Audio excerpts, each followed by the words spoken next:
Hello, हाय, नमस्ते सर्वांना. चला तर मग संडे स्पेशल आज आपण बटाटे वडे पाहणार आहोत. त्याच्यासाठी बघा, मिरची, कढीपत्ता, धने आणि आले आणि लसूण घेतलेले आहे. त्याची छान अशी पेस्ट करून घेतलेली आहे. असं काही नियोजनामध्ये नव्हतं की आज बटाटे वडे बनवायचे आहेत, परंतु आज मुलांनाही सुट्टी आहे. मग मुलेही म्हटली मम्मी बनव. मग म्हटलं चला तर मग म्हटलं बनवणारच आहे तर तुमच्याबरोबरही शेअर करू. त्याच्यासाठी बघा, ओली मिरचीची तीन पेस्ट करून घेतली होती, तीही चांगली तेलामध्ये परतून घेतलेली आहे. त्याच्यामध्येच कोथिंबीर, मीठ, हळद आणि आपल्याला बटाट्याला बाइंडिंग चांगलं यावं त्यामुळे 1 चमचा मी बेसन घातलेलं आहे. छान असं परतून घ्यायचं आहे. त्याच्यामध्ये उकडलेले बटाटे घालून एक 5 मिनटं आपण ह्याला वाफ देऊन घ्यायची आहे. बघा 5 मिनटं वाफ देऊन आपली बटाट्याची भाजी छान शिजली आहे. 5 मिनटं गार करत ठेवते.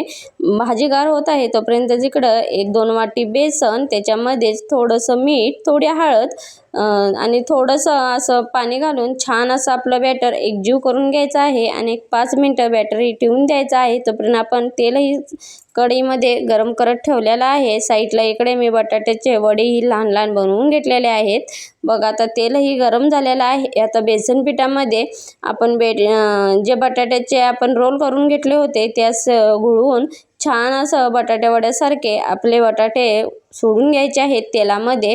हाताला चटका बसणार नाही एवढी थोडीशी जबाबदारी तुम्ही घ्या. म्हणजे काय होतं, तेल गरम असतं त्यामुळे आपल्याला बटाटे वडे सोडतावेळी थोडं हाताला चटकेही बसू शकतात. बघा आता माझ्या मुलग्याला म्हणजे असं साईडनं जे थोडंसं कुस्करल्यासारखं असतं ना, ते माझ्या लहान मुलग्याला खूप आवडतं. त्यामुळे म्हटलं थोडं तेलामध्ये मी बटाट्या वड्याबरोबर तेही सोडून घेते, कारण की त्याला ते खूप आवडतं. त्यामुळे बघा आता आपले बटाटे वडेही तयार झालेले आहेत. रेसिपी आवडली तर चॅनलला लाईक, शेअर, सबस्क्राईब नक्की करा. कमेंटमध्येही सांगा बटाटे वडे कसे झाले आहेत ते. श्री स्वामी समर्थ.